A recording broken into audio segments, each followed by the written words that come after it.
Gawa po ulit ako ng tuna baked sushi na pang budget meal. Yan, lagyan natin ng isang kutsarang sesame oil, yung ni-ready natin na bagong saing na kanin, tsaka suka. Ang tatak ng kanin ay kuko pandan kasi medyo malambot po siya. Haluin lang natin ng maigi para yung timpla masagad niya lahat ng kanin.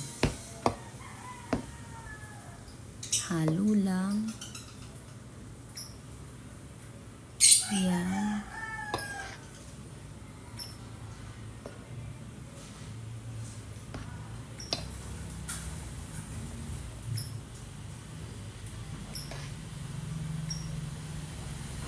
Muusok-usok pa yung kanin kasi bagong saing. Yan, meron tayong malinis na lalagyan. Microwavable po yan. Lagayan na natin.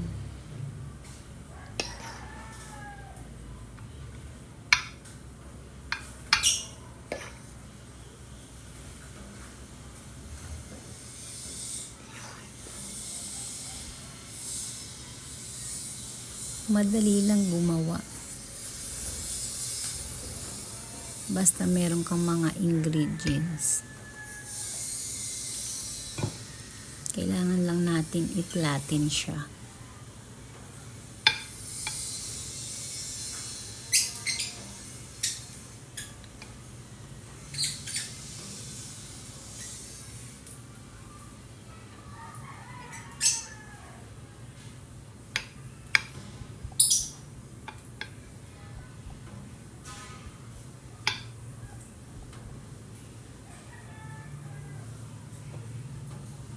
Kulang pa. Dagdagan pa natin.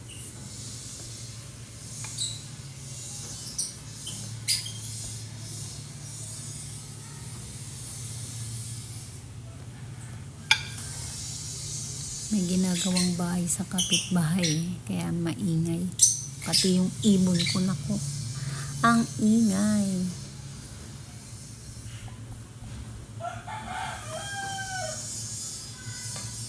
Yan, lagay na natin yung tuna na may mayonnaise tsaka paminta.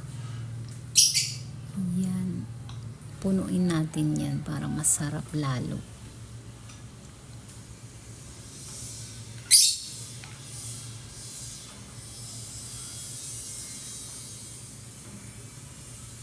Mahal din siya pag binili mo sa labas hanggat marunong kang gumawa at marunong ka din kumain yan, edi gawa na lang. At least yung timpla, tansyado mo. Yung tamang timpla lang talaga.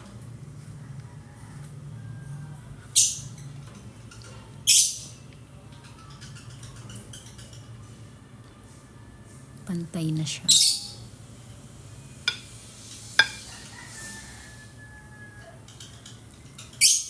Saka lalagyan natin siya ng keso na.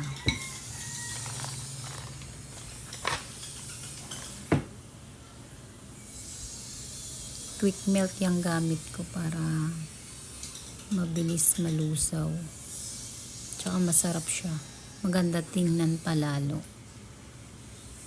Lalo kung marami kang lagay.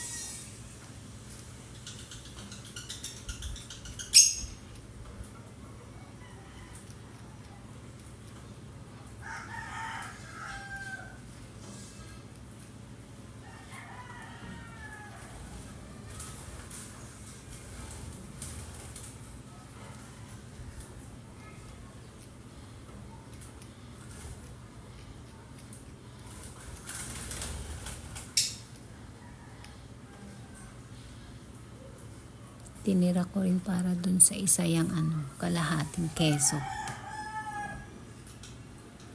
Bali, 2 ganyan yung magagawa ko. Kasi yan, ibibigay ko dun sa hipag ko sa Cavite. Kasi nagbilin, gawan ko raw siya. Siguro nakita na yung video ko. Nakukulangan pa ako kaya dinagdagan ko sa mga gilid-gilid. Kasi masarap pag maraming keso. Malinamnam. Lagyan na natin ng nori. Gupit-gupitin ko lang para maganda siya tingnan.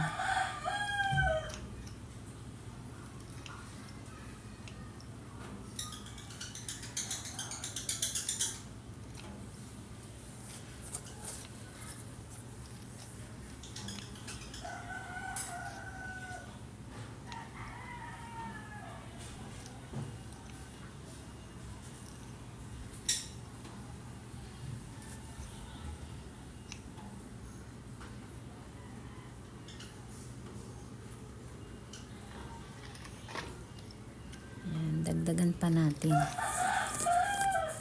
Nagtira rin ako para sa pag naluto, pagka nagdakot ka, ilalagay mo siya sa nori bago isusubo.